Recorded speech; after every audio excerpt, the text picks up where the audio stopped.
ناظرین گرامی، یہ مفلسی بھی بڑی بے رحم چیز ہے۔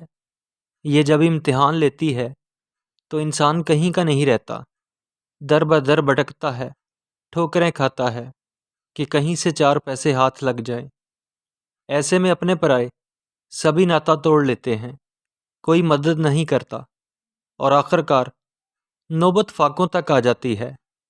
مگر خوددار اور غیرت مند لوگ ایسے میں بھی حالات سے لڑتے ہیں، ہاتھ پاؤں مارتے ہیں اور کسی سے بھیک نہیں مانگتے۔ ناظرین، ایسی ہی ایک ویڈیو سوشل میڈیا پہ وائرل ہے۔ یہ چھوٹی بچی غربت کے ہاتھوں مجبور ہو کر محنت مزدوری کرنے پر مجبور ہے، حالانکہ یہ عمر اس کے کھیلنے کودنے اور پڑھنے لکھنے کی ہے۔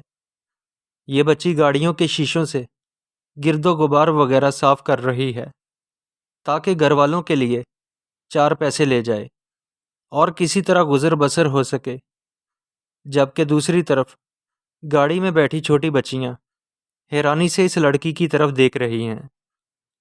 ناظرین، ایسے بچوں کا خیال رکھنا چاہیے اور ان سے اچھا سلوک کرنا چاہیے۔ شکریہ۔ اللہ نگہبان۔